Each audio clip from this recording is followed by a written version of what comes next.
வணக்கம் நேயர்களே. தமிழக அரசியல் களம் இப்போ பயங்கர சூடா மாறி இருக்கு. முதலமைச்சர் சி ஜோசப் விஜய் தலைமையில நடந்த தமிழக அமைச்சரவை கூட்டத்துல அமைச்சர்கள் இல்லாத 2 வெளிநபர்கள் கலந்துகிட்டதா ஒரு மிகப்பெரிய குண்ட தூக்கி போட்டிருக்காரு தமிழக பாஜக மாநில தலைவர் நயினார் நாகேந்திரன்.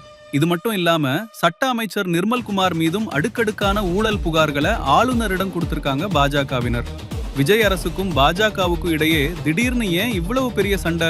இதன் பின்னணியில இருக்கிற உள்குத்து என்ன? முழு விவரத்தையும் இந்த வீடியோல பார்ப்போம். சமீபத்துல முதல்வர் விஜய் தலைமையில தமிழக அமைச்சரவை கூட்டம் நடந்துச்சு. இந்த கூட்டத்துல அரசின் அதிகாரப்பூர்வ பொறுப்புல இல்லாத, அமைச்சரவையிலயும் இல்லாத ஜான் ஆரோக்கியசாமி மற்றும் விஷ்ணு ரெட்டி ஆகிய 2 தனிநபர்கள் கலந்துகிட்டதா பாஜக குற்றம் சாட்டுறாங்க. இவர்கள் 2 பேரும் முதலமைச்சரின் சிறப்பு ஆலோசகர்கள்னு சொல்லப்பட்டாலும் ரகசிய காப்பு உறுதிமொழி எடுத்த அமைச்சர்கள் மட்டுமே இருக்க வேண்டிய கூட்டத்துல இவங்க எப்படி வரலாம்? இது அரசியலமைப்பு சட்டத்துக்கு எதிரானதுன்னு நயினார் நாகேந்திரன் தமிழக பொறுப்பு ஆளுநர் ஆர்.வி. அர்லேகரை நேர்ல சந்திச்சு புகார் மனு கொடுத்திருக்காரு. ஆளுநர் மாளிகையும் இந்த புகாரை பெற்றுக்கொண்டதை அதிகாரப்பூர்வமா உறுதிப்படுத்தி இருக்கு. ஊழலை ஒழிப்போம்னு சொல்லி ஆட்சிக்கு வந்த டிவிகே அரசோட சட்டத்துறை அமைச்சர் சிடிஆர் நிர்மல்குமார் மீது பாஜக அடுக்கடுக்கான புகார்களை பட்டியலிட்டுள்ளது.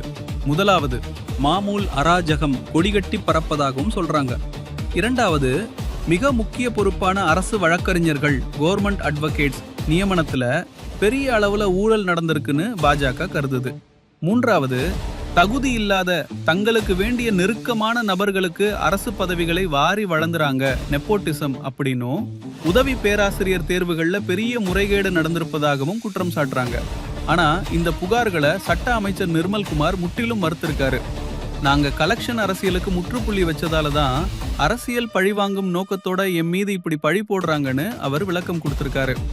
ஆளுநரை சந்திச்ச பிறகு செய்தியாளர்களிடம் பேசிய நயினார் நாகேந்திரன் டிவிகே அரசு மீது இன்னும் சில அதிரடி புகார்களை வச்சாரு.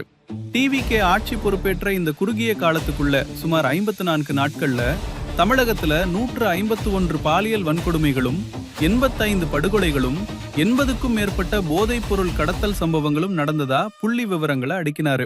அது மட்டும் இல்லாம மதுரையில நடந்த மாரத்தான் போட்டியில பெண் குழந்தைகளிடம் முறையற்ற விதத்துல நடந்து கொண்டதாக உயர்கல்வித்துறை அமைச்சர் பே. விஸ்வநாதன் மீதும் நடவடிக்கை எடுக்க கோரியிருக்காரு.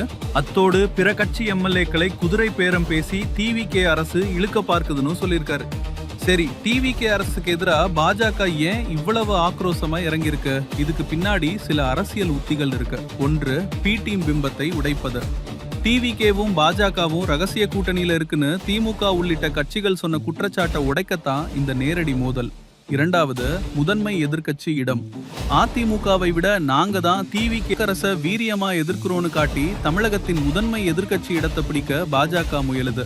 3, அனுபவமின்மையை குறிவைப்பது.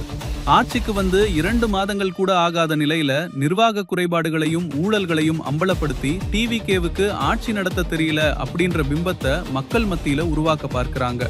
4வது, உட்கட்சி அரசியல். அண்ணாமலை அவர்கள் புதிய இயக்கங்கள்ல கவனம் செலுத்த தொடங்கி இருக்க சூழல்ல புதிய மாநில தலைவராக பொறுப்பேற்ற நயினார் நாகேந்திரன் டெல்லி தலைமைக்கு தன் ஆளுமையை நிரூபிக்க வேண்டிய கட்டாயத்துல இருக்காரு. விஜய் தலைமையிலான புதிய டிவிகே அரசுக்கு ஆரம்ப கட்டத்திலேயே சட்டம் ஒழுங்கு மற்றும் ஊழல் புகார்கள் மூலமா மிகப்பெரிய நெருக்கடியை கொடுத்திருக்காரு நயினார் நாகேந்திரன். இந்த விவகாரத்துல ஆளுநர் என்ன நடவடிக்கை எடுக்க போறாரு? டிவிகே அரசு இதை எப்படி எதிர்கொள்ள போகுது? உங்களோட கருத்துக்களை கீழே கமெண்ட்ல சொல்லுங்க. இதே மாதிரி உடனுக்குடனான அரசியல் அப்டேட்டுகளுக்கு நம்ம சேனலை சப்ஸ்கிரைப் பண்ணிக்கோங்க. நன்றி, வணக்கம்.